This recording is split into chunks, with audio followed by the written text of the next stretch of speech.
Este es un contenido de Uninorte Académico. Suscríbete, aprende y comparte. Hola, muy buenas tardes. Damos la bienvenida a todos los alumnos, profesores y demás miembros de la comunidad de Uninorte, así como a todas las personas externas que nos acompañan en la tarde de hoy. Este conversatorio lleva por título Hacer empresa y construir ciudad, un viaje por el archivo Parrish, que hace parte de las colecciones especiales de la Biblioteca Carsey Parrish de la Universidad del Norte. Yo quiero iniciar este conversatorio comentando que las colecciones especiales vienen siendo objeto por una iniciativa de la biblioteca con el apoyo del Departamento de Historia y de Ciencias Sociales y también con el respaldo de la Decanatura de Humanidades y Ciencias Sociales, así como de la Vicerrectoría Académica. El fin de este proyecto es darle divulgación y también un reconocimiento de estas colecciones especiales que resguarda precisamente este sitio en el que nos encontramos en esta tarde. Este conversatorio trata tal vez sobre el repositorio más importante o tal vez por el tesoro documental más importante de las colecciones especiales, que es precisamente el archivo Parrish, que a ustedes les sonará a los barranquilleros, a los caribeños, pero también a las personas que no son de la región, por el famoso barrio del Prado, aunque también cabe destacar que los Parrish y todos sus socios no solo construyeron el barrio del Prado, tuvieron otros proyectos urbanos, pero también ese grupo de empresarios de inicios del siglo XX llegó a constituir un montón o una gran gama de negocios que van a ser objeto de un conversatorio en esta tarde. Precisamente por eso hemos titulado el conversatorio Hacer empresa y construir ciudad, para hablar de la historia de la ciudad, tanto desde un punto de vista urbano como también empresarial, y para ello en esta tarde nos acompañan 4 panelistas. En primer lugar, tenemos a Marlene Uribe, quien es comunicadora y magíster en patrimonio digital y quien además es la coordinadora de colecciones digitales de precisamente nuestra biblioteca. Bienvenida, Marlene. También tenemos al profesor Mintol Zambrano, historiador, magíster en historia, profesor de la Universidad del Atlántico y quien también ha desarrollado distintos proyectos y publicaciones sobre el pasado empresarial de la ciudad. También por parte de la biblioteca nos acompaña José David Morales, quien es administrador de la Universidad del Atlántico, también con estudios en la gestión del patrimonio digital y quien desde 2017, ya hace 5 años, colabora en la digitalización e inventario precisamente del archivo Parrish. Y finalmente tenemos al profesor Yalman Vargas, antropólogo, arquitecto y magíster en estudios urbanos, quien es profesor del Departamento de Historia. Bueno, a todos y a todas, bienvenidos. Antes de comenzar con las intervenciones, quisiera aclarar la dinámica del evento, que va a ser muy sencilla.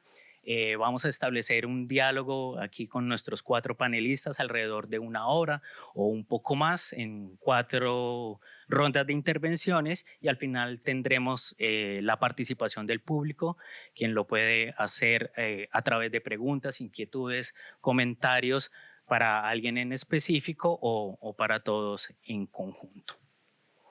Bueno, yo quisiera comenzar precisamente por el tema principal que nos convoca en la tarde de hoy, que es hablar del archivo Parrish, y quisiera que cada una de ustedes nos pudiera comentar desde la experiencia profesional que han tenido en cada uno de sus campos, por qué consideran que el archivo Parrish nos convoca hoy a volver a hablar de él, a reflexionar, a volver a darle importancia. Yo quisiera comenzar contigo, Marlene. Buenas tardes a todos. Bueno, que el archivo Parrish nos convoque nuevamente a reflexionar sobre sus contenidos, sobre su importancia. Es sin duda el resultado de un compromiso que adquirió la universidad cuando decidió asumir la gestión de este archivo. Más adelante contaremos cómo llegó el archivo a la universidad, pero básicamente lo que queremos con este tipo de conversatorios, estos encuentros, entre otras actividades, es difundir el archivo, que lo conozcan desde investigadores que están especializados en temas como urbanismo, como el profesor Yalmar, o historia económica como el profesor Milton, que también se puedan interesar otro tipo de profesionales y entren a descubrir qué hay en el archivo, porque estoy segura que pueden encontrar muchas formas de trabajarlo en diferentes proyectos, porque es una fuente primaria de información. Es decir, lo que está en ese archivo, si bien se ha consultado antes de que nosotros lo tuviéramos, porque el archivo estuvo disponible en la compañía Parrish para que los investigadores pudieran entrar allí y consultar, ahora nosotros lo presentamos de una forma mucho más fácil, ¿verdad? Para su consulta. Ni siquiera tienen que venir a la biblioteca para poder entrar y ver qué hay allí. Lo tenemos disponible en modo digital a través de la Biblioteca Digital Especializada en el Caribe Colombiano. Nosotros hacemos parte de ese proceso, que es organizarlo, difundirlo, ponerlo a disposición del público, que son ustedes. Y hay otra parte, que son ustedes. Es que entren a consultar, que entren a mirar qué tenemos allí y que vean qué información pueden tomar para poder generar conocimiento alrededor de la información que contiene el archivo. Entonces me parece muy importante que tengamos este conversatorio bajo ese énfasis que es hacer empresa y construir ciudad, porque hasta ahora lo que hemos trabajado con el archivo, y no es que esté bien o esté mal, es simplemente lo que se ha hecho, es, por ejemplo, a nivel de la Universidad del Norte, 2 publicaciones que las traje aquí. Este libro, Memorias del Prado, ¿verdad? Que es, más adelante también hablaremos de él, que se basa en el barrio del Prado, ¿verdad? Entonces siempre todo ha girado como a descubrir qué tiene el archivo en relación con ese barrio, que es icónico en Barranquilla, que es patrimonio, que es un bien de interés cultural de la nación, pero siempre alrededor del barrio. Y hay muchas otras cosas que ver en el archivo. Este otro libro es, digamos, si este es el barrio creado, o sea, de verdad es que todos los barranquilleros deberían tener este libro. Si este es el barrio creado, este es el barrio imaginado, ¿verdad? Y toda esta información la encontramos en el archivo. Y es totalmente... tiene referencias de documentos que se encuentran en el archivo, pero tienen un trabajo adicional, una metodología de trabajo, una información que complementa toda esa información primaria que se encuentra en el archivo, que es lo que le da valor. Y eso es lo que nosotros esperamos desde la biblioteca, y para eso los invitamos, para que sean los investigadores o el público que lee, por eso también los conversatorios se llaman libros, lecturas y lectores del Caribe colombiano, tomen esa información y produzcan nuevo conocimiento.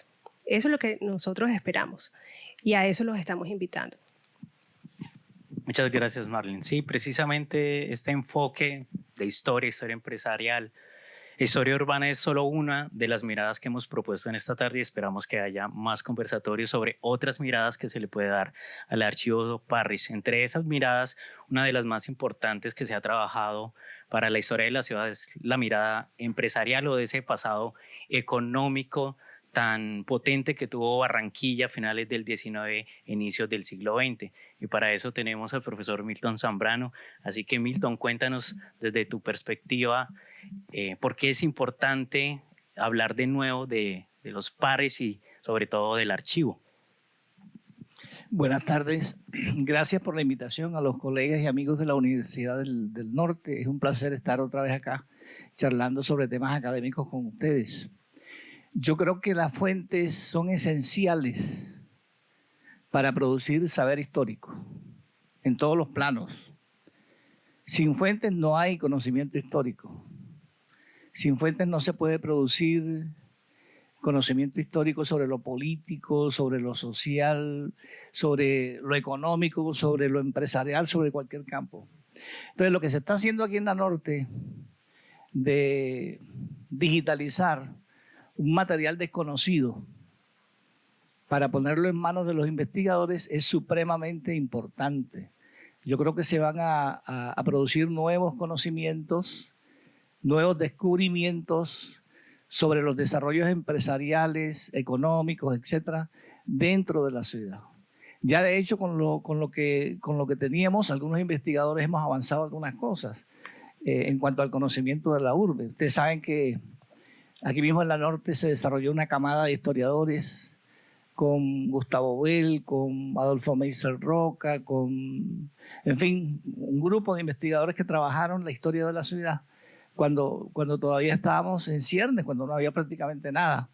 Y lo mismo ha ocurrido en la Universidad del Atlántico, y las fuentes que nosotros hemos utilizado no incluyeron muchas de las fuentes que ustedes tienen ahí en los fondos de Parrish, por diversas razones, porque son fondos empresariales donde no hay acceso, o fondos familiares donde tampoco hay acceso. Entonces eso abre nuevas perspectivas. Nosotros utilizábamos registros notariales, protocolos notariales, registros judiciales, prensa, ese tipo de fuentes para hacer nuestras investigaciones, todos, absolutamente todos, para trabajar los bancos, para trabajar las industrias, para trabajar las diversas empresas que se organizaron para montar barrios en la ciudad. Utilizábamos ese tipo de fuentes. Entonces yo creo que esto nuevo va a abrir otros campos de investigación. Además que se facilita porque de pronto nosotros trabajamos más con las uñas. Digamos, los historiadores pioneros de la historia de Barranquilla trabajamos más con las uñas. Ahora está una cosa nueva a nivel internacional, que es la digitalización.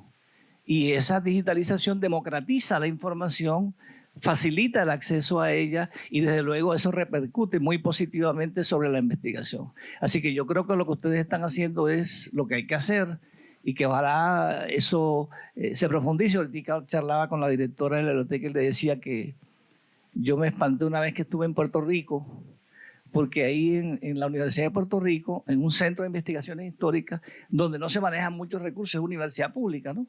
Había una tremenda, unos documentos hemerográficos del Archivo General de Indias, digitalizados, en micropelículas y todo ese cuento. Y había máquinas especializadas para uno leer la información en ese material. A mí me parece que ese es el camino, porque ese camino evita enfermedades para el caso de los investigadores. Ese camino al mismo tiempo facilita la conservación de los documentos, de las fuentes, que es un riesgo muy alto en todas partes. Entonces, lo que están haciendo ustedes está sintonizado con eso, y ojalá ustedes continúen desarrollando ese proceso. Muchas gracias, profe Milton. A propósito de las fuentes, tal vez la persona que ha tenido el mayor contacto, más cercano, más minucioso, es quien está a mi derecha, José David Morales. Entonces, José David, ahora desde tu punto de vista, ¿cuál es la importancia de hablar del archivo Parrish en esta tarde? Bueno, yo primero que todo quisiera decirle buenas tardes a todos, a todas, agradecidos que estén aquí. Yo creo que hay tres razones principales de la importancia en la que estemos hoy aquí, o lo pertinente de hablar del archivo Parrish. Una de esas es algo cómica. Para mí es una de las razones, como dicen en los memes, por las que los tíos pelean en las fiestas familiares. ¿Por qué pelean? Por los terrenos de la abuela. ¿Qué son los terrenos de la abuela? La herencia. Bueno, este documento que está aquí, o este archivo que está aquí, es la herencia documental que tiene la región Caribe y Barranquilla desde su crecimiento. Entonces, es importante que nosotros hoy estemos aquí, estamos recibiendo parte de esa herencia documental que la UNESCO plantea. Además de ser fuente primaria para el estudio sociológico, pero sociológico en relación a temas económicos, arquitectónicos, migratorios y de asentamiento urbano de nuestra ciudad, cómo se conformó. Pensemos desde nuestros abuelos, cómo conformaron los distintos barrios que se urbanizaron en Barranquilla y cómo fueron formando, dependiendo y ahí creando una influencia en nuestra cultura y en la de la región. Pero además, esto que estamos haciendo aquí hace parte de los lineamientos globales y nacionales con los cuales desde el Plan de Desarrollo Institucional la universidad obtiene de los lineamientos para el cuidado del patrimonio bibliográfico y documental, la Nación tiene y la UNESCO plantea. Y así poder lograr que este archivo, que es la herencia de todos, pueda llegar a ser un bien de interés cultural de carácter documental y archivístico. Y por qué no pensar en llegar a ser parte de la memoria del mundo, declarado como memoria del mundo por la UNESCO. Entonces creo que esas son 3 razones principales por las cuales hoy nos tiene aquí la importancia del Archivo Parrish. Muchas gracias, José David. Precisamente adentro de esas relevancias, importancias que tiene el Archivo Parrish, y a propósito del barrio del Prado, pues una de las dimensiones más importantes es precisamente ese pasado urbano de Barranquilla, el cual el profesor Gerald Mar ya ha tenido la oportunidad de hacer algunos trabajos, el que mostraba Marlene ahorita, y parece que también hay muchas ideas para trabajar a futuro. Así que, Gerald Mar, cuéntanos por qué es importante hablar del Archivo Parrish desde tu perspectiva. Bueno, muy buenas tardes a todos. Muchas gracias por la invitación.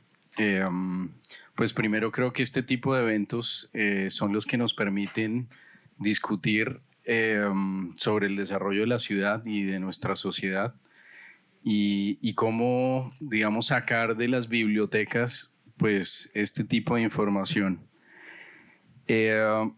Pues yo no soy de acá de Barranquilla y creo que esa perspectiva desde afuera me hace ver que Barranquilla es una ciudad muy especial y distintiva. Y si la comparamos con Cartagena y con Santa Marta, pues inmediatamente nos damos cuenta que es diferente. Y una de las formas de poder entender esa diferencia es ver este archivo, porque es, como decía Marlene, como la ciudad imaginada, como nos le explican estos documentos, y es como cómo se imaginaron la ciudad para construirla. Y es increíble darse cuenta que esta forma diferente de hacer ciudad no solamente es reconocida nacionalmente, sino es reconocida a nivel de Latinoamérica. Esa forma especial de hacer la ciudad, diferente a una ciudad colonial como Cartagena o Barranquilla. Entonces pienso que, número uno, pues es importante para entender esa forma diferente de hacer ciudad que repercute a nivel, digamos, latinoamericano. Pienso que este archivo es muy importante porque no solamente es el ejemplo de desarrollo de una ciudad y de un barrio, sino que dio pie para de ahí hacer justamente la ciudad. O sea, de ahí salen otras ideas para construir la ciudad. Pienso también que es un patrimonio vivo que tenemos, que nos explica el archivo, pero pues lo tenemos reflejado en la misma ciudad, por ejemplo, en la escogencia de los árboles del barrio. Siempre nos preguntamos por qué ese tipo de arborización existe, y cuando entendemos y leemos los documentos nos damos cuenta de por qué es que tenemos ese tipo de arborización, y obviamente ese tipo de arquitectura, ese tipo de espacio público y una cantidad de referencias más. Y pues seguramente más adelante con las preguntas vamos a ir entendiendo cómo ese tipo de elementos distintivos que encontramos en el archivo de cómo se imaginaron el barrio permiten tener la ciudad que tenemos y entender la ciudad. Siempre como que yo oigo que Barranquilla no tiene historia, que no hay referencias, que no se ha escrito nada sobre la ciudad, y justamente con el archivo podemos ir avanzando, y obviamente se han hecho avances históricos, pero pues somos una ciudad muy joven que, pues como decimos, estamos descubriendo documentos inéditos que nos sirven a explicar esa historia de la ciudad. Gracias, Germán. Precisamente una idea fundamental que está detrás de este evento es que ciudad y empresa, en el caso de los Parrish, no se puede separar, ¿cierto? Ellos arrancan con un proyecto del barrio del Prado y a la par de él o a la medida que se desarrolló fueron elaborando otros negocios. Ahorita en En un rato tendremos oportunidad de profundizar sobre esta vinculación que aquí distinguimos, pero que en realidad no podemos separar. Pues ahora yo quiero proponerles a Marlene y a José David que nos cuenten dos historias, ¿no? Primero, Marlene, que nos cuentes esa historia de cómo llega el Archivo Parrish a la universidad, cómo fue que se empezó a concebir un proyecto de conservación, de digitalización. Nos cuentes esa historia. Y luego que José David nos cuentes esa historia ya más de el trabajo con los documentos, de cómo ha sido el reto de poder procesar tantos tipos documentales y qué tipo de documentos podemos encontrar para que todos pues, podamos ir identificando qué nos puede interesar de este archivo. Marlene. Ok. Pues no podía ser más orgánico que ese archivo terminara en esta biblioteca, ¿sí o no? O sea, esta biblioteca, ¿cómo se llama? Carsey Parrish Jr., que fue el primer presidente de la junta directiva de esta universidad. O sea, esta universidad es uno de los proyectos en el que él participó, junto con otras empresarias, por supuesto.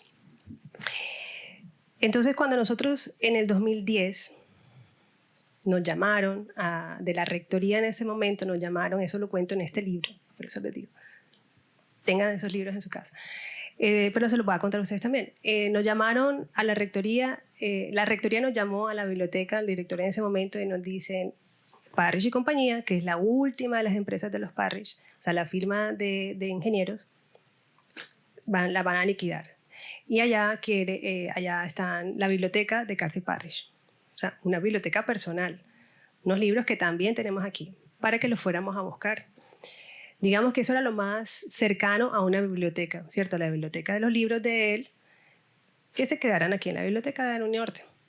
Pero había mucho más que había que traerse de allá. La planoteca, entre esas, por ejemplo, todos los planos del desarrollo urbanístico de Barranquilla, no solo del Prado, sino de muchos otros barrios, que ya Almar ya les va a mencionar más adelante cuáles son, y todo su acervo documental. La empresa la iban a liquidar, entonces la preocupación de don Félix Bayona, que era el representante legal de esa compañía, era ¿qué hacemos con todo esto? De hecho, él rescató ese archivo de unas bodegas que la empresa tenía en Juan Mina, si mal no estoy, que estaban no estaban en las mejores condiciones de almacenamiento, tenían deterioro, estaban afectados por microorganismos, etc. Él se trajo todo eso para allá y lo metió en Parrish y compañía, que quedaba en la 56 con 76, entre 76 y 75. Bueno, ¿por qué yo estoy ahí en este cuento? Porque en el 2004 la universidad en su plan de desarrollo decidió que era importante que esta universidad tuviera una especialización en el Caribe colombiano desde su biblioteca. Y la biblioteca decidió abrir una rama, o sea, una biblioteca especializada en el Caribe colombiano, a la que bautizó como Héctor Rojas Erazo, por la importancia del maestro Rojas Erazo en el desarrollo de la cultura del Caribe. Y teníamos muchos retos con esa biblioteca. Y el principal reto era qué vamos a cargar en esa biblioteca. O sea, era una biblioteca especializada en el Caribe colombiano, número 1. Número 2, era digital. O sea, que todo lo que iba a ir allí tenía que ser o digital nativo o tenía que ser digitalizado. Y para eso todo el tema de derechos de autor ahí detrás frenándonos toda la gestión. Es decir, hicimos todo un inventario de contenidos que deberíamos tener en esa biblioteca, ¿verdad? O sea, por ejemplo, el libro del profe Milton, el desarrollo del empresariado en Barranquilla 1880-1945. Yo sería feliz que este libro estuviera digitalizado en esa biblioteca. Pero por derechos de autor no lo podemos hacer. Entonces, ese era el primer freno. Entonces, cuando recibimos esa llamada y dicen, vayan allá a Parrish y compañía a ver qué se traen de allá, aparte de los libros, pues yo le eché el ojo al archivo enseguida. Yo dije, esto es una fuente primaria. Si no se ve en el archivo, esto lo podemos digitalizar. O sea, yo no sabía en detalle en qué nos estábamos metiendo, pero sí sabía la importancia de lo que ese archivo tenía en contenidos. Tampoco era experta en ese momento en gestión de material de archivo, o sea, en documentos sueltos. En libros sí, pero una cosa son las bibliotecas, otra cosa son los archivos. Somos como hermanos, pero cada quien en su rol. Es diferente clasificar, catalogar y gestionar un material que ya está así, como en una unidad de información tan específica, a gestionar documentos sueltos y en desorden, además. Entonces, bueno, dijimos, sí, vamos a armar un grupo interdisciplinario, invitamos investigadores. Profesor Villalón está aquí, ¿dónde estás? Él estuvo en esa reunión, ¿se acuerda, profe? Fuimos con el profesor Antonio Vidal también, fue personal de otras áreas de la biblioteca. Vamos a ver, fuimos una comisión, vamos a ver. Y era una bodega enorme, era como este espacio, imagínense. Como este espacio aquí, lleno de archivadores, altos, bajos, todos, y abrir y ver folders, documentos en folders, cajas, archivos notariales, fotos, o sea, era todo. Dijimos, ¿qué nos llevamos de aquí? O sea, ¿cómo podemos seleccionar material de aquí? Dijimos, vamos a llevarnos todo. Lo primero que nos trajimos fue la biblioteca. Eso, colecciones físicas, se quedó con ese material para su gestión, como con el resto de colecciones especiales que son bibliográficas como tal. Y nosotros nos encargamos, o sea, nosotros, Biblioteca Digital, nos encargamos del archivo.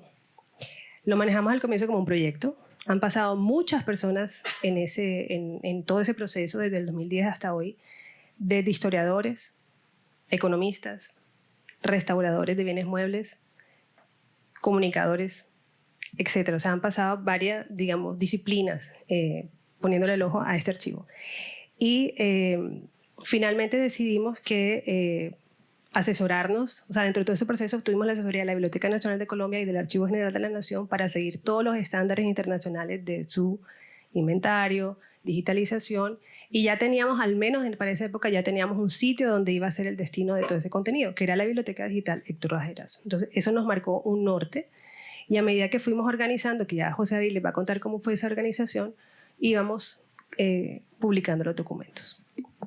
Marlene, antes de pasarle el micrófono a José David, ¿cuál fue el principal reto en ese proceso? Es que ordenarlo, porque era la base de todo.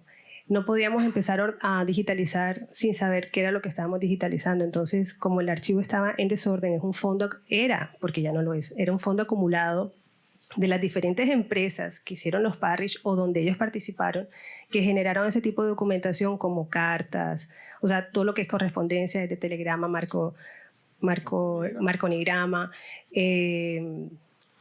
manuscritos, recortes de prensa, fotografía, informes, estado financiero, toda la información que generaban las empresas estaba allí, pero estaba en desorden. Entonces nosotros nos trajimos 24 cajas de archivo, así, saque del archivador y meta, saque del archivador. Nos trajimos acá, obviamente hubo un proceso de desinfección en aquel sitio para no traer contaminación a esta biblioteca, y luego era cómo abordamos esto. Hicimos un piloto de decir qué tiempo nos toma a nosotros revisar lo que hay en esta carpeta, cuántos documentos hay ahí, cómo podíamos medir, o sea, dimensionar a dónde nos estábamos enfrentando. Y definitivamente el mayor reto ha sido hacer el inventario inicial. Hemos pasado varios filtros. Sí, bueno, el profesor Milton que nos contará también cómo hizo para recopilar toda la información de este libro y de todas sus publicaciones. Enfrentarse a un archivo físico es empezar de cero, porque tienes que ir viendo hoja por hoja y ver de qué se trata. La información está en inglés, eso es otro reto también. Fuimos como en una mesa enorme. Este es de Bocas de Ceniza, esto es de Urbanización del Prado, así literalmente como soltar las cartas, barajar las cartas para ir armando el rompecabezas. Ya cuando tengamos ese inventario, entonces ahí sí ver que era copia. Dentro de todo ese proceso era que era copia, pero si la copia tenía una firma, entonces no la podíamos descartar. O sea, se van saliendo una cantidad de cosas que a lo mejor no somos como... no nos podemos imaginar toda la cantidad de detalles que salen en esos procedimientos, pero a la larga hicimos un trabajo y nos hemos demorado, pero creo que lo amerita, no porque tengamos demasiado personal para trabajar, somos un grupo pequeño trabajando en esto. Y la curva de aprendizaje con el archivo es larga. No es que, por ejemplo, José David, si se va mañana porque le sale otro trabajo, yo qué sé, o o alguien venga y retome el archivo, es como entenderlo, volver donde quedamos. Es dispendioso ese trabajo. Ahora, José David, cuéntanos tu experiencia con el archivo, qué podemos encontrar, qué documentos pueden ser valiosos para los investigadores y para el público. Ok, antes de entrar ahí, para complementar un poco la información que Marlene da, imagínense ustedes entrar a un salón, encontrar entre 45 y 50 mil documentos, papeles, cartas, o sea, cada uno un solo documento, sin saber su procedencia, sin saber qué contiene, solamente están ahí. ¿Cómo los organizan ustedes? O sea, ¿qué hacen ustedes con 40 o 60 mil documentos? De un momento a otro, ¿cómo se hace para conocer qué hay ahí? O para que la gente entienda qué es lo que hay ahí. Entonces, precisamente la importancia de la organización. La organización de parte física y de parte digital. Aquí, digamos que ha sido un trabajo complementario de toda la biblioteca. Aquí participan todas las áreas de la biblioteca. En la parte de colecciones físicas, quiero como mencionar un trabajo de conservación bien fuerte que hace Ana Milena Posada, que mantener un papel que se te derrumba en la mano es la cosa más difícil del mundo. O sea, y ese trabajo que ha venido realizando el grupo de colecciones físicas en cabeza de colecciones especiales con Ana Milena Posada es importante resaltar. Bueno, organizamos esos documentos, luego viene el levantamiento de ese inventario. Para que ustedes se den a la idea de cómo hacer ese inventario o cómo determinar qué hace ese documento, yo quisiera apoyarme un poco en Aldair. Aldair, porfa, el PDF con el Excel. Primero el PDF, por favor. Vamos a ver en la pantalla un documento. Si logran ver bien, ustedes, ¿qué información pueden sacar de ahí?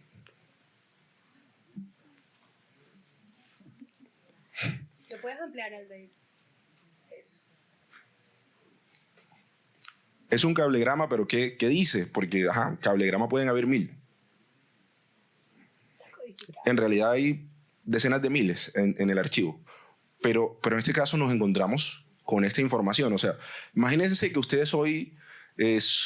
¿Quién ha leído uno de los más famosos libros de Sir Arthur Conan Doyle? Sherlock Holmes. Imagínense que ustedes hoy son Sherlock Holmes. Bueno, vamos a averiguar qué dice ahí. Para eso nos vamos a apoyar en un Excel que tenemos. ¿Qué fue lo primero que había que descubrir? ¿Cómo estaba codificada esa información? ¿Cómo se manejaba, cómo se codificaba esa información? Para este caso, logramos entender que se escriben palabras de a 10 letras y cada 5 letras es una palabra compuesta o una palabra simple.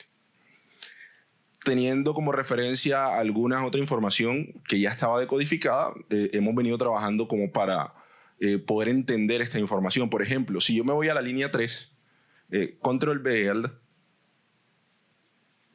si yo me voy a la línea 3 y escribo NABHE,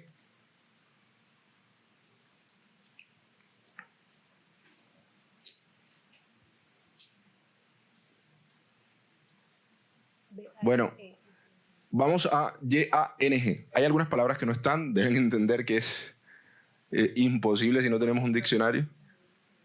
YANG.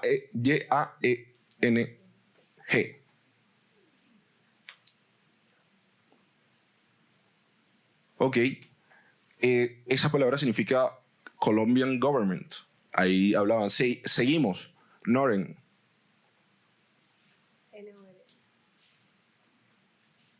Esa palabra significa our. Seguimos, R-A-Y y latina V.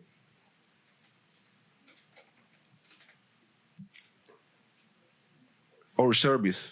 Entonces, así hemos venido como desclasificando este tipo de información y bueno, si alguno quiere empezar, digamos que a trabajar su vida como Sherlock Holmes, ya esto va a estar publicado prontamente en nuestro catálogo para que vayan, se interesen un poco más sobre esta información. Bueno, documentación de este estilo, pero además documentación en muchos tipos de áreas del conocimiento que aquí se manejan, por ejemplo, del crecimiento económico de Barranquilla en los años 45. Imagínense encontrar información de cómo eran los impuestos para el año 45. O sea, ¿cuántos impuestos recogía Barranquilla para ese entonces? O cuántos carros transitaban a la vía del mar. Dependiendo de su área de conocimiento, y aquí les digo que este archivo tiene información para todas las áreas de conocimiento y bueno, a medida de que pase el conversatorio van a enterarse un poquito más de información sobre esto. Muchas gracias, José. Es muy interesante el código secreto Parrish para los negocios, ¿no? Bueno, ahora vamos a pasar a hablar con los profes Milton y Jarman, y ahí me gustaría plantearles que desde esa experiencia investigativa, desde la historia empresarial, desde la historia de la arquitectura urbana, desde el diseño, nos pudieran comentar qué hacen los historiadores con este tipo de información, qué hacen los arquitectos, cuál es la labor investigativa, qué problemas se pueden abordar tanto desde una como otra historia y con qué podemos relacionarla. Entonces, podemos comenzar con Milton. Adelante. Sobre todo para los jóvenes que tenemos acá en esta reunión. Uno como investigador tiene intuiciones, o sea, como corazonadas, digámoslo así. Hombre, las cosas pudieron ocurrir así, pudo haber pasado esto, y uno tiene, eso en ciencia se le llama hipótesis. Uno se arma unas hipótesis, ¿de acuerdo? La única forma de saber qué fue lo que ocurrió es consultando la evidencia. Y la evidencia que utilizamos los investigadores son las fuentes. Las fuentes están representadas por lo que queda de la actividad humana en el tiempo.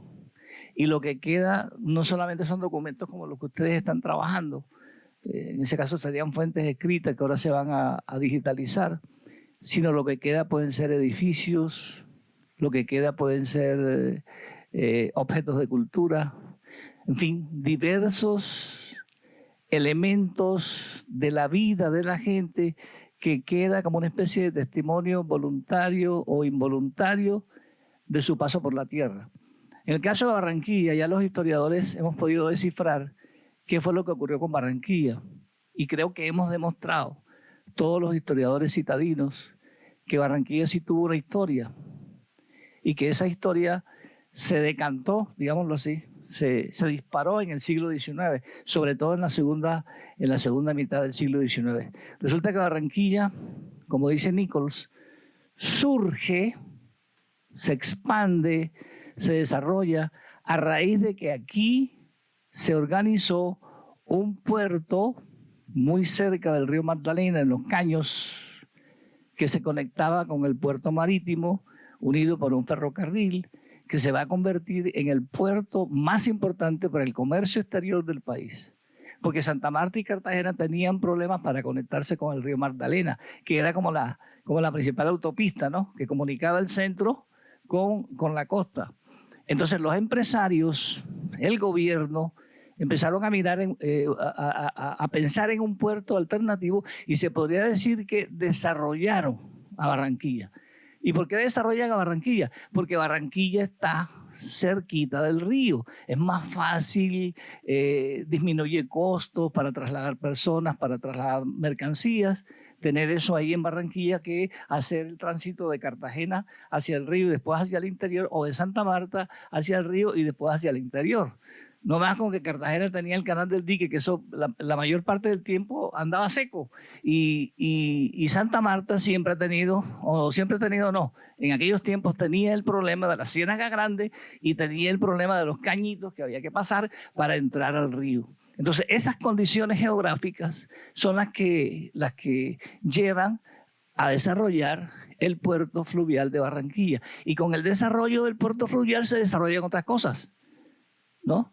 Viene una camada de empresarios nacionales y extranjeros y se localiza en Barranquilla, pillándose el detalle de que ahí está el futuro económico, el futuro para organizar empresas, y empiezan a montar una serie de empresas que no solamente son empresas ligadas al transporte fluvial, sino también empresas industriales, comerciales, de diverso tipo. Y ahí entonces se da el tremendo despegue. Para describir eso, para analizar eso, para conocer ese objeto de estudio, esa realidad que tuvimos aquí en Barranquilla, se necesitan las fuentes, porque si tú no tienes fuentes, tú puedes hacer lo que hace un literato, un novelista, un cuentista. Tú especulas y te imaginas las cosas y todo chévere, una cuestión mitológica aquí, ¿ya? En el caso de la historia económica, no se puede especular. Uno tiene un principio de realidad, un principio de certeza, que es el principio de certeza y realidad que se maneja en la ciencia para poder decir cosas. Y solo se pueden decir cosas aproximadas a lo que ocurrió utilizando fuentes. Se podría decir que uno observa lo que ocurrió a través de las fuentes. Las fuentes son el principal medio para construir saber histórico por parte de los historiadores. De tal manera que ese proceso que ustedes están desarrollando aquí se inscribe en eso. Y estamos todavía construyendo la historia de la ciudad. Construyendo la historia de la ciudad desde el punto de vista teórico. Porque la historia de la ciudad desde el punto de vista de res gestae, de lo que ha ocurrido, ya está, evidentemente. Lo que falta es producir conocimiento sobre lo que ha sido la ciudad en sus diversos periodos. Yo dije una vez en un evento al cual me invitaron, mirando la producción de los historiadores de la ciudad, que a mí me parece que aquí en Barranquilla ya estamos un poco por encima de Cartagena en cuanto a producción histórica. ¿De acuerdo? Pensando en tesis de doctorado, de maestría, en libros publicados, en compilaciones, todo ese mundo de cosas. Eso fue como una herejía, ¿no? Pero lo dije también como una provocación. Ya no es cierto lo que se inventaron los cartageneros a comienzos del siglo, de que Barranquilla era una ciudad sin historia. Es una ciudad con historia desde el punto de vista de la res gestae, sobre todo a partir del siglo XIX, y es una ciudad con historia desde el punto de vista de la construcción de un discurso histórico sobre la base de lo que tenemos como evidencia para construir ese discurso. Muchas gracias, profe Milton. Ahora, Jarman, ¿tú qué nos puedes contar en otra clave, ¿no? También muy aparejada o tal vez derivada de este pasado empresarial tan fuerte que tuvo Barranquilla y que lo sigue teniendo? Cuéntanos. Bueno, pues efectivamente, como les había anunciado al principio, pues Barranquilla es una ciudad diferente a Cartagena y Santa Marta, y es una ciudad nueva y digamos moderna. Entonces, una investigación desde el punto de vista de la historia de la arquitectura, pues digamos se plantea a partir de por qué efectivamente es que entendemos a Barranquilla diferente, y como dice el profesor Milton, en esas fuentes primarias es que uno entiende efectivamente por qué esta ciudad es diferente. A partir del trabajo y del estudio de estos documentos, nosotros como arquitectos encontramos, por ejemplo, cómo se plantea a partir al final del siglo XIX y comienzos del siglo XX, una ciudad moderna, la primera ciudad moderna en Colombia. Eso para nosotros como arquitectos es importante porque son las ideas digamos, el primer mundo traídas acá, y es el primer ejemplo de ciudad moderna. El barrio El Prado es el primer ejemplo de ciudad moderna, y eso solamente lo podemos revisar, pues digamos, con estos documentos del archivo. Ciudad moderna significa una ciudad con servicios públicos, una ciudad con espacio público, una ciudad, pues digamos que ya define ciertos usos que pueden ser, digamos, viables en lo urbano, y ciertos usos que no pueden ser viables en lo urbano y se sacan de la ciudad. También es increíble darse cuenta cómo pues nosotros como arquitectos en esa época se estaban planteando que más o menos era como imposible hacer una ciudad moderna en el trópico, y a partir de documentos que revisamos ellos dicen sí es posible hacer una ciudad moderna, pues porque al principio esto de que estaba en el trópico y es caliente y como que la gente no piensa en el trópico, pues aquí no se iba a poder dar eso. Y ellos constatan en otras ciudades del trópico que sí es posible, digamos, planear una ciudad. Esto del tema económico a mí me fascina porque pues descubrí en estos documentos cómo no es un poco como tú decías que el barrio y lo económico van de la mano, sino que el barrio es parte del ejercicio económico. Entonces ellos se dan cuenta en La Habana cómo se debe hacer ciudad a partir de un negocio económico, y explican perfectamente cómo se debería hacer eso. Y es increíble porque es la primera vez en América Latina en que se plantea una asociación público-privada. Es decir, los privados invierten en la generación de vías, espacio público, arborización, venden los lotes, se construye la ciudad y después se entrega el manejo a la alcaldía o a la administración. Es la primera asociación público-privada, desde mi punto de vista, en América Latina. También servicios complementarios a la vivienda, es decir, no se debe producir vivienda ya, sino pues digamos también usos complementarios como club, hotel, hospital o clínica y colegio. También encontramos el énfasis espectacular de cómo pensar la arborización de Barranquilla. Y sobre esto hay todas las discusiones en la ciudad de por qué se utilizan palmas, por qué se utilizan árboles de afuera, por qué no se utilizan solamente árboles nativos. Pero lo que tenemos es el paisaje construido barranquillero espectacular, y fue darse cuenta qué árboles servían bien en el trópico y dentro de una ciudad para traerlos acá. Y planteaban cosas tan increíbles como que en 1918 o antes de 1918 ya traían palmas de la Florida para sembrar en Barranquilla. Entonces parte de ese tema tan discutido en la ciudad pues es, digamos, con esta referencia. Pues todo esto del orden y de la salubridad de una ciudad moderna también lo podemos ver ahí, que eso hace parte pues del desarrollo urbano. Y finalmente se plantean la idea de hacer mobiliario urbano que tenga que ver con Barranquilla y que deberíamos tener un mobiliario urbano como bancas, luminarias, señales que tengan que ver con nuestra identidad. Y esto es la referencia directa a París, Barcelona, de final del siglo XIX y principios del XX, en el que el espacio público también se vuelve identidad de la ciudad. Y ellos plantean este tipo de ideas, pues digamos, en estos documentos. Y pues decirles adicionalmente que, digamos, algo que siempre nos preguntan en las charlas que hacemos es ¿por qué solamente hablamos del Prado? ¿Por qué Parrish y la élite y solo desarrollaron el barrio El Prado? Hemos encontrado documentos que digamos, esto sería como, digamos, más adelante vamos a hacer énfasis, y es darnos cuenta cómo, pues digamos, para el 1982, Parrish y compañía había desarrollado 28 urbanizaciones en la ciudad.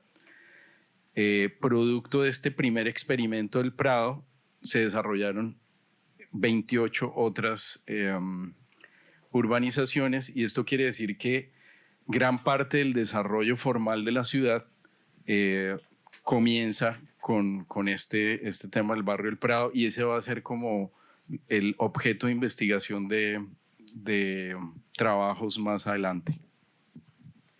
Muchas gracias. Ya te iba a preguntar precisamente por esa otra serie de barrios que planearon los Parrish y sus socios. ¿Nos puedes dar algunos nombres?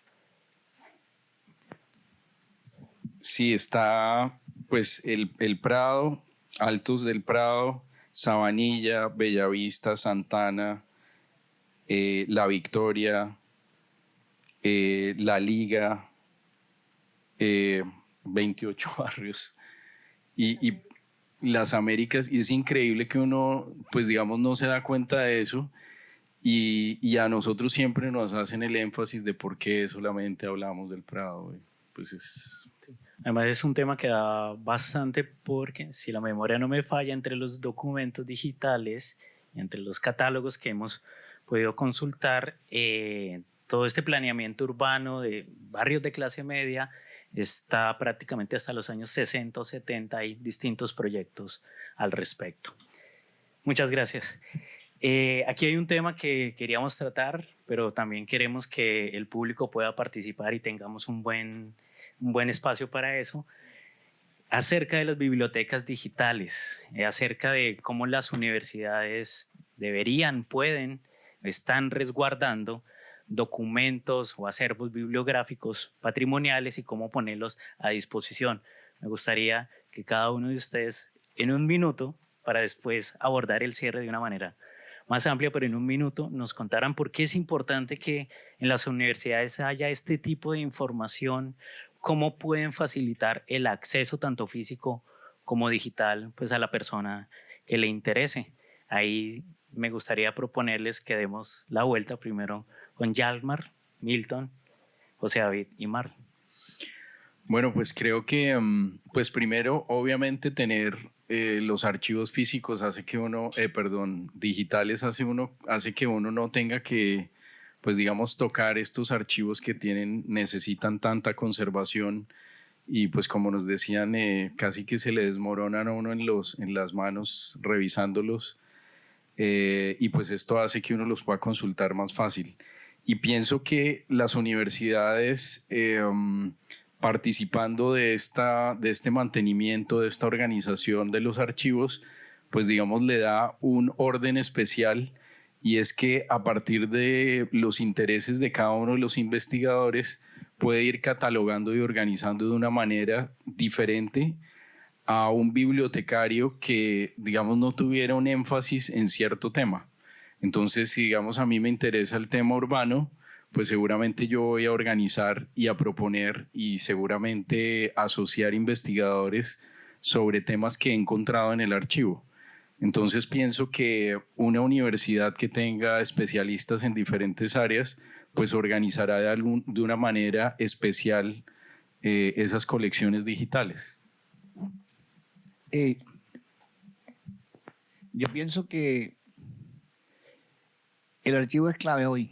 El archivo es lo moderno, la biblioteca es lo del siglo XX, aunque las bibliotecas son más antiguas, pero ya el desarrollo de las bibliotecas en gran escala es un proceso del siglo XX y el del archivo histórico es todavía más reciente. O sea, también es del siglo XX, pero es un proceso que no es tan común. En los archivos, en las bibliotecas, sobre todo en los archivos está la memoria cristalizada de la humanidad, la memoria cristalizada de la sociedad.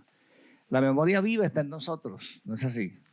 Pero la memoria cristalizada, o sea, la memoria objetivada, está en los objetos de cultura, está en los edificios, está en las estatuas, está en los cementerios y está en las fuentes escritas.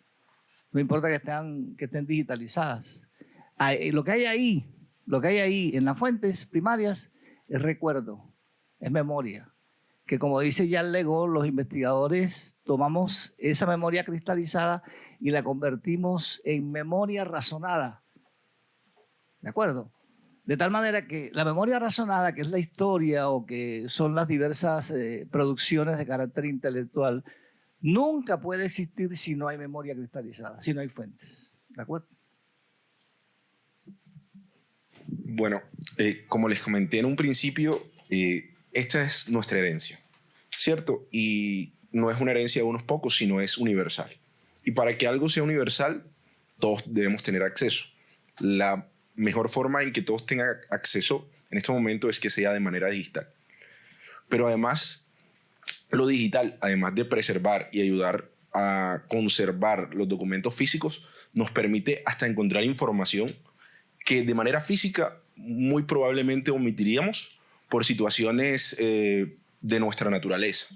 Yo les doy un ejemplo. Por ejemplo, ustedes ven esta foto. ¿Qué ven de esta foto así lejanamente? Que está de fondo el Hotel del Prado, ¿cierto? Si yo le digo que en el segundo piso hay una persona saludándolos en estos momentos, ahí, salúdenlo, ahí está con ustedes. Pero además que en la entrada hay dos niños jugando bolita uñita, cosa que ya no se hace. Pero además que si regresan, ustedes ven 3 carros parqueados. Cualquiera diría, los pusieron para la foto, pero no, hay una persona esperando a su pareja. Entonces, además de poder permitirnos de que la información sea universal, que sea de acceso para todos, tanto de las personas que se encuentran en la biblioteca, en la universidad, o sea también para toda la comunidad, en general, para el mundo. Por eso digo, este archivo debe ser memoria del mundo. Vemos otro ejemplo. Aquí vemos un paisaje, un edificio que quién sabe dónde será. Pero si les digo que hay una persona que está en una azotea llevando, yo no sé si es una bandeja de comidas o algo. Ahí está. Pero además al fondo nos permite determinar que hay un local de Chicago. Entonces ya nos permite determinar en qué parte del mundo se encuentra ubicada esa foto y esa historia. Pero además que al fondo, en ese momento, o para situarnos, se utilizaban cables para comunicarnos. Entonces ya nos da un contexto sobre qué época se puede dar. Cosas que, si tuviéramos el documento físico, muy probablemente omitiríamos porque ya hay cosas naturales que no pueden. Ya la visión hasta un punto no llega. No tenemos Zoom integrado lastimosamente entre nosotros. Bueno, eso básicamente es la importancia de que estén digitalizados estos documentos. Bueno, aparte con el tema de la digitalización, de poder tener acceso no solamente a la información, ¿verdad? Los archivos digitalizados y con esto conservarlos, preservarlos en el tiempo.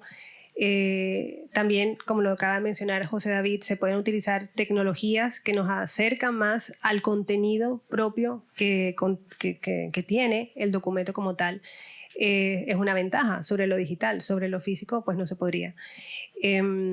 O a menos que haya que levantar de nuevo todo lo que está en el formato físico en un modo digital para poder intervenirlo con tecnología. El archivo digital o los archivos digitales también generan un reto para las universidades, en este caso, ¿no? Que estamos hablando de por qué las universidades o las bibliotecas universitarias deberían dedicarse o aceptar este tipo de colecciones dentro de sus acervos.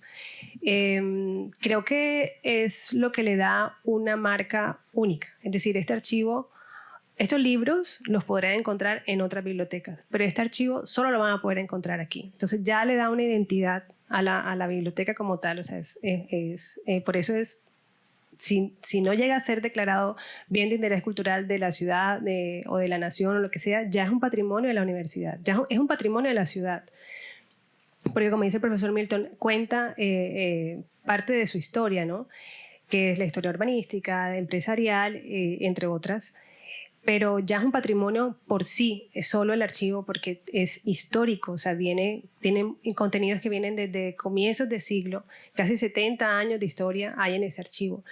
Se nos genera un nuevo reto también, porque si bien el papel ha aguantado todo ese tiempo, porque el papel lo ha aguantado y hasta más tiempo, siglos ha aguantado el papel, lo digital es muy vulnerable. Es decir, ¿cuántos de ustedes todavía tienen disquetes, por ejemplo? O no sé si ni siquiera los conocieron, ustedes son tan jóvenes. Disquetes o memorias SD, sí, los cassettes de las grabadoras y otros formatos, VHS, hasta los DVDs, que supuestamente son más modernos, eso ya está mandado a recoger porque se daña, le da hongo. Pero aún así el papel, así le caiga una mancha o algo, si mantiene la mayor parte de su contenido se puede leer, como nos ha pasado con los planos. Hay planos que de pronto le falta un pedazo, pero se puede reconstruir la información. En lo digital se pierde un bit, no abres más el archivo. Entonces hay un reto enorme con respecto a la preservación digital. No es fácil, no solo no es fácil ordenarlo, ni clasificarlo, mucho menos describirlo, porque una foto pareciera más fácil de describir y no lo es. Tienes que hacer un análisis documental del contenido de esa foto en términos de plano, de qué hay ahí, para que lo puedas referenciar. Si no coloco una foto de unos edificios, ¿de qué? Tienes que analizar la foto para poder describirla, y la importancia de la biblioteca es que tenemos esa experticia de extraer datos de los documentos para colocarlos en unos campos específicos por los cuales los investigadores o cualquier persona puede localizar esos datos. Porque hay que codificarlo también. Nosotros tenemos el archivo físico, ¿verdad? Pero lo digital también se podría desordenar. Y una foto, si no está codificada con su título, con su autor, con su época, con todo, se pierde en un mundo de información. Y entra, ahí está la importancia de las bibliotecas digitales, que son sistemas de información donde se puede, no sé, Aldair, si quieres mostrar la biblioteca de la que estamos hablando específicamente, la Héctor Bajerazo, que es la biblioteca especializada en el Caribe colombiano, y allí es una plataforma que desde el comienzo la pensamos de acceso abierto. No es lo mismo tener un documento digital, ¿verdad? Lo podemos tener digital guardado en un computador o en un servidor cerrado. Pero el propósito de esta biblioteca es superar las barreras, que no solamente lo podemos ver en la Universidad del Norte, que lo podamos ver cualquiera en Barranquilla y más allá, que lo puedan ver los ciudadanos norteamericanos, franceses, el que esté interesado en el Caribe colombiano puede entrar aquí con un solo clic y entrar a las colecciones que tenemos allí ya digitalizadas. Eso es una gran ventaja. Ahora, podríamos tenerlo ahí, pero en acceso cerrado. Es decir, que puedan ver lo que tenemos en físico con la descripción documental, pero el documento no me deja. ¿Qué es lo que pasa con la ciencia cerrada? Nosotros promovemos el acceso abierto dándole acceso a todo este tipo de información. Unos segundos para aclarar o para complementar algo, sobre todo para los jóvenes que tenemos acá, que creo que se están acercando a estas cosas. Algunos ni siquiera conocen el casete ni nada de eso, estén metidos en otro mundo, ¿no? Más avanzado, desde luego. Mira, sobre el desarrollo de Barranquilla, no queremos que quede la idea que el desarrollo de Barranquilla se debió nada más a la actividad de los empresarios o a la parte planificada de ese desarrollo. En realidad Barranquilla es como una amalgama, ¿no? Que se inscribe en el contexto regional y en el contexto nacional. Así como hubo barrios planificados, tanto por la empresa privada, el caso que nos ocupa hoy aquí, ¿no? Como por el Estado. Recuérdense que el Instituto de Crédito Territorial organizó un montón de barrios en la ciudad, sobre todo para los sectores populares, sectores medios y populares. También hubo barrios de invasión, que en parte tienen que ver con los conflictos que ha sufrido este país, con las guerras civiles, con la emigración, con la salida forzada de gente de ciertos territorios hacia las zonas urbanas. Hay muchos barrios del suroccidente de Barranquilla que se formaron de esa manera y que ya se están normalizando, digámoslo así. Pero esa es otra parte de la historia de la ciudad que también hay que tener presente, porque de pronto se puede creer que nosotros estamos idealizando la cosa, ¿no? Como presentando nada más el lado rosa o el lado bonito, el lado planificado, y realmente no es así, es mucho más complejo el proceso. Muchas gracias por esa aclaración, profe Milton. Bueno, podríamos hablar muchísimo más sobre muchos temas que se nos pueden ocurrir sobre el archivo Parrish y sobre la historia de la ciudad, pero ya quisiera ir proponiendo un cierre para que podamos ahora conversar con el público y atender inquietudes, comentarios, etc. Y quisiera que cerráramos cada quien en 2 minutos desde su campo profesional, desde sus intereses de investigación, desde los intereses que tienen con otros colegas interdisciplinarios. ¿Cuál es el futuro del archivo Parrish? ¿Qué les interesa a futuro? ¿Qué potencial? ¿Qué creen? ¿Cómo se le puede sacar el jugo al archivo Parrish? Quisiera que comenzáramos por Yalmar. Bueno, como les estaba anunciando ahora, pues, y un poco como dice el profesor Milton, Barranquilla no es solamente el Prado y este listado de 29 o 28 urbanizaciones formales y planeadas, sino también todo el desarrollo realizado por el Estado, por el Instituto de Crédito Territorial, como el caso del barrio Simón Bolívar, que fueron como 1.600 casas construidas, que eso es otro ejemplo espectacular de desarrollo de la ciudad. Entonces queremos usar la información para tener digamos, un claro entendimiento de cómo se desarrolló la ciudad, y en muchos otros lugares de Colombia se han hecho atlas urbanos en los que periodo por periodo y pues digamos a partir de las situaciones sociales y políticas del país se ha ido construyendo un atlas histórico de la ciudad. Entonces queremos, con la información que ya hemos revisado más la información que existe en el archivo, comenzar a construir esa historia de desarrollo urbano de la ciudad y obviamente invitar, como creo que ha quedado claro, a otros investigadores de otras áreas del conocimiento, porque como decimos hay información económica, paisajística, urbana, de ingeniería, de economía. Entonces, como invitarlos a que puedan visitar el archivo y pues invitarlos a construir este atlas histórico de la ciudad.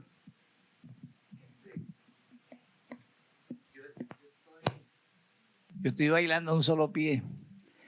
Ahora mismo estoy comenzando una investigación nueva sobre el transporte fluvial en Barranquilla, porque es hasta fregado que una ciudad que se debió al río, que se debió al transporte fluvial, no tiene un estudio sistemático sobre el transporte fluvial, sobre todo de finales del siglo XIX y comienzos del siglo XX.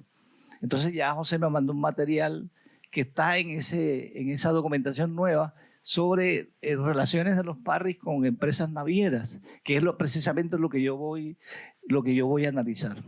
Así que a mí me parece excelente que ustedes estén en esa línea de digitalización y que pongan ese material al servicio del público, de los investigadores. Y como diría Martin Luther King, tengo un sueño. El sueño es que ese archivo que está a la moda, que está a lo nuevo, siga creciendo. Ahorita le decía a la doctora Sandra que hay oportunidad de conseguir material digitalizado, no solamente a nivel nacional, sino a nivel internacional. Entonces mi sueño es que se convierta este archivo y esta biblioteca, que tiene las condiciones para funcionar muy bien, en una especie de polo de desarrollo archivístico, documental de la región. Ese es mi sueño, estilo Martin Luther King, ¿de acuerdo? Y los felicito por eso que ustedes están haciendo y que lo sigan desarrollando, que no se queden ahí nada más en los primeros laureles, sino que agreguen árboles y árboles y árboles hasta que eso se convierta en un referente regional. Bueno, Milton acaba de poner más trabajo para la biblioteca, pero creo que va a ser bastante interesante. Marlene o José David. Ok, yo les hago una pregunta a ustedes. Quiero que me alcen la mano. ¿Quién ha tenido una duda y ha intentado resolverla? O sea, no, todos no. Cada quien tiene que responder por cada uno. Alce la mano el que ha tenido una duda y ha intentado resolverla. Ok. No, una duda en su vida, en su historia. Bueno, todos ustedes son investigadores. O sea, no necesariamente debes tener el título como tal. Ustedes son investigadores, porque para resolver debes investigar cómo hacerlo, ¿cierto? Entonces, esa información que aquí está no solamente se basa en los temas que hay de importancia por la relevancia patrimonial, como lo está el barrio El Prado, el barrio Bellavista o el Hotel El Prado, o en temas económicos o urbanísticos. Por ejemplo, tenemos en uno de los grupos o en uno de los subgrupos del grupo Parris y Compañía, tenemos la urbanización La Unión. Esa está dividida en tres. Está la Unión Kugel. Esos predios eran de un aviador alemán que vivió en Barranquilla, Hermann Kugel. Y después de la Segunda Guerra Mundial, Karl Parrish y Hermann Kugel estaban negociando para quedarse con esos predios. O sea, Parrish quería comprárselo a Hermann Kugel. Imagínense ustedes un gringo y un alemán negociando después de la Segunda Guerra Mundial. Solo en Barranquilla. Solo en Barranquilla. Entonces ahí está esa historia y eso desde ahí se ve, o sea, desde distintas áreas del conocimiento, pero además mantener la cultura de la ciudad. Yo quiero mostrar una última foto en la cual ustedes se podrían imaginar, hombre, ahí qué dice, acércala un poco más, Alda. Porfa, hacia abajo, todo hacia abajo. Dice que muestra el sistema actual de alcantarillado sanitario municipal de Barranquilla en el año 1948. Abajo firma 48. Ok. Entonces, nos podríamos quedar ahí. Bueno, eso le sirve a un ingeniero civil, pongámoslo así, o a un arquitecto. Pero si nos vamos más allá en la información, ahora sí acerquémonos, Alda, vemos que ahí está la cultura de la ciudad. Por ejemplo, ¿cómo se llama cada calle de Barranquilla en ese entonces? ¿Cómo se llamaba? Tenemos la calle Felicidad, la calle David Pereira, la calle Santa Ana, la calle Sello, la calle Medellín, la calle de las Flores, la calle Bolívar, la calle Obando, que es la calle 42, ahí no se ve, está mucho más allá. Entonces ahí está nuestra cultura, está nuestra identidad. Esto está abierto a todos los campos de conocimiento. El archivo primero tiene nuestra herencia, nosotros, los que somos nosotros como barranquilleros y como región Caribe, porque esto está abierto a toda la región Caribe. Y además tiene muchas historias que contar desde cualquier ámbito del conocimiento humano. Bueno, esta es la última pregunta, ¿verdad? Sí. Bueno, yo también tengo sueños. Y esto lo soñé hace 10 años cuando dijeron así que se pueden llevar esto. No se pueden llevar, ni siquiera nos preguntaron, sino que vayan a ver que hay allá. De una forma muy bonita. Y dijimos, nos traemos todo. Yo veo enormes posibilidades con la tecnología para abordar el archivo. Desde geocalización de los diferentes puntos que se tratan en los planos, la reconstrucción digital de ese atlas, es decir, no ver los planos uno por uno, sino en una animación ver cómo fue ese crecimiento de Barranquilla, eso se hace con tecnología. Una película o mínimo un documental sobre la figura de Carcy Parrish, que yo lo relaciono particularmente con Fitzcarraldo. ¿A ustedes les gusta el cine? ¿Saben quién es Fitzcarraldo? La película de Herzog. Este personaje que se fue a Perú a llevar la ópera, ese era su gran sueño. Y era terco porque tenía que pasar por unas zonas inhóspitas. Y yo me imagino a Parrish cuando llegó, porque es que él no llegó aquí a construir barrios. Parrish, papá, 1904 estamos hablando. O sea, el primero que llegó junto con el que fue presidente del consejo directivo de esta universidad, era un niño en esa época cuando él llegó. Claro, el papá vino con su esposa Blanche y sus 2 hijos. Pero eran niños ellos. Miren dónde llegó los niños, uno de los niños, a llegar a ser una universidad como esta, por ejemplo, para que vean el alcance de sus obras. Pero no solamente esa, hay muchas más obras de gran envergadura dentro de todos sus proyectos empresariales. Papá, Carcy Parrish, papá, llegó aquí como ingeniero de minas, vino buscando minas, tenía un contrato con la Andes Mining Company y se dedicó al tema de la minería al sur de Bolívar, y fue su actividad económica inicial la que le dio capital para luego volver, o sea, irse y volver a traer más capital y empezar a negociar, porque eso sí, unos señores educadísimos que tenían muy buenas relaciones con los empresarios de la ciudad que ya estaban aquí, y empezó a asociarse y a crear un sinfín de empresas para poder, es decir, le echaron el ojo a Barranquilla, pero también se lo habían echado a Cartagena, y eso lo cuenta Yálvaro en este libro azul, El Prado en búsqueda de la ciudad jardina del trópico. Ellos decían, ¿dónde hacemos el barrio? ¿O Cartagena o Barranquilla? Y ahí se resuelve en ese libro por qué fue Barranquilla y no Cartagena. ¿Okay? Y nosotros somos los primeros, así como dice José, los primeros que nos tenemos que interesar por esto, porque al hablar de herencia estamos hablando de un patrimonio documental. El patrimonio no es la declaratoria, como el hotel, es patrimonio, un bien de interés cultural de la nación, es un monumento nacional, o el barrio. Eso, detrás de todo eso tiene unas implicaciones, y es que el patrimonio es algo que nosotros tenemos que vivir, que nos tenemos que apropiar. O sea, esto no es de la universidad, esto es de Barranquilla, es de Colombia, es de, como dice José, del mundo, de cualquiera que esté interesado en ver por qué a un ingeniero de minas que nació en León, en Iowa, en Estados Unidos, se le dio por venir hasta esta ciudad y hacer todo lo que hizo. Es que yo no sé cómo tenían tanto tiempo para hacer todas las cosas que hicieron. Siempre lo digo y siempre lo repito.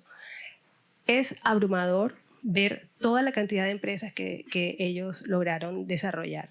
O sea, se metieron en lo mínimo, porque si no había algo que ya con lo que el poder, por ejemplo, gestionar la madera, creaba la empresa para poder gestionar la madera.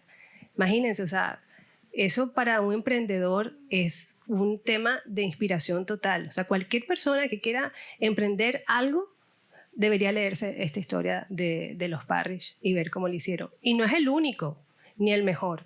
Es una de las historias. Y como hay tantas historias que contar de este archivo, pues vale la pena contarlas. Ya habrá otros archivos que también intervendremos, porque el profesor Milton nos da tareas, ya tenemos tareas. Pues ya recibimos otro archivo que es súper complejo. Un sueño, pero implica una tarea. Recibimos un archivo también que ya va a quedar huérfano, que es de la familia Tepedino, otro inmigrante europeo, italiano, que fue uno de los creadores de Foto Tepedino, que fotografió a más de media Barranquilla. O sea, sus abuelas, sus bisabuelas están ahí fotografiadas. Ese es otro proyecto.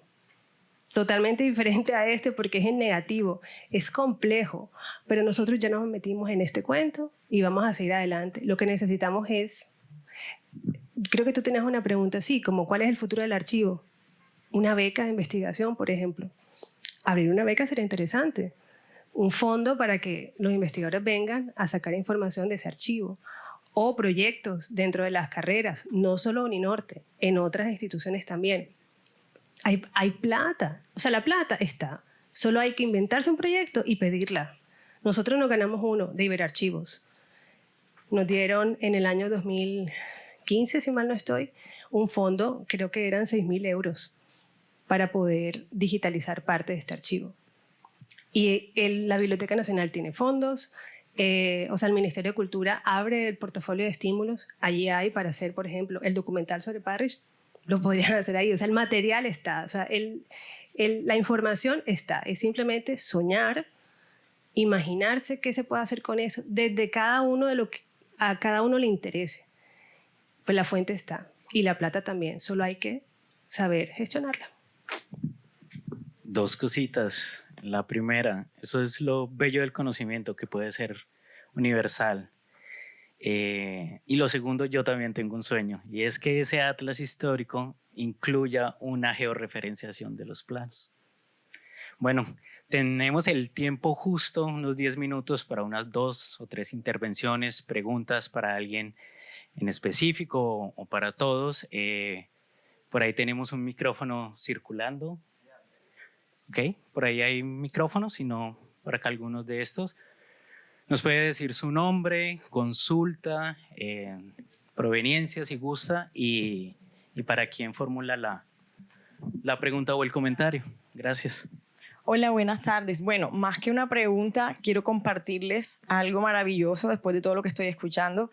Mi nombre es Cristina Ahumada, soy egresada de la primera corte de Desarrollo de Urbanismo y Desarrollo Territorial de la Universidad del Norte, y en ese momento justamente, por eso me alegré mucho cuando me llegó la invitación a este encuentro, nos pusieron a disposición para nuestras tesis de grado el archivo.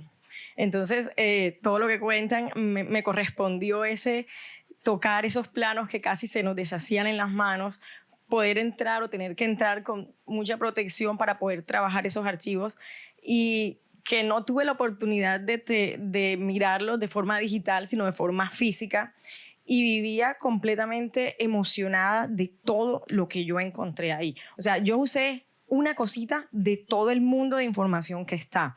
Y siempre pensé en ese momento, pues aquí se pueden sacar libros de contaduría, aquí se pueden sacar libros de sociología, aquí se pueden sacar informaciones no solo de los barrios, sino de toda la información. Acceso a las listas, por ejemplo, una cosa muy sencilla, las listas de compra que él hacía, los pañales, la leche clean, lo que comían, o sea, entrar y ver que todo eso es historia. Y es que precisamente mi tema...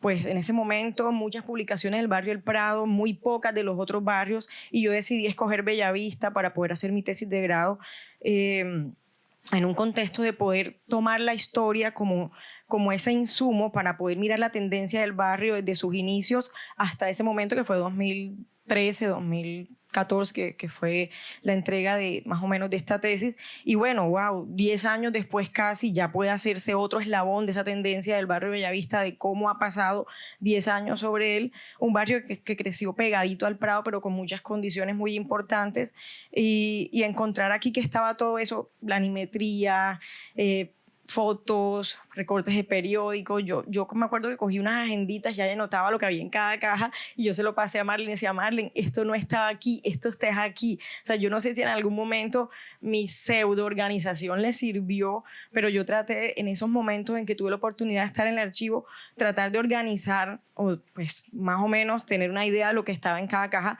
porque hacerlo de manera física era más complicado. Hoy día ustedes tienen una gran oportunidad, o tenemos todos, de poderlo tener de forma digital y acceder de una manera más fácil, pero de verdad la experiencia de poder tocar esos planos, de poder tocar esa información y de poder inclusive, porque alcancé a tener una entrevista con una persona que era hijo de alguien que había trabajado con ellos, ya estaba bastante mayor, pues era muy enriquecedora de contar las historias de la organización de esas personas.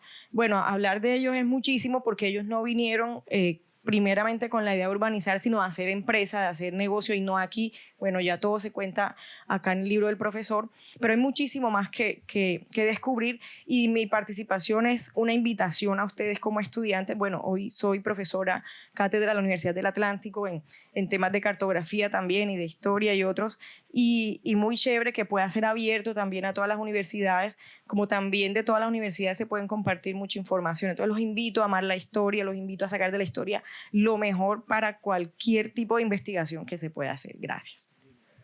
Hagan su libro con el archivo Parrish. Buenas tardes, mi nombre es Andrés Tovar, estudiante de Ingeniería de Sistemas, y tengo dos preguntas concretas. ¿Cuándo estará disponible el archivo Parrish y en dónde puede encontrar el libro que usted mencionaba hace poco? El archivo ya está disponible. Buena noticia, lo tienes aquí.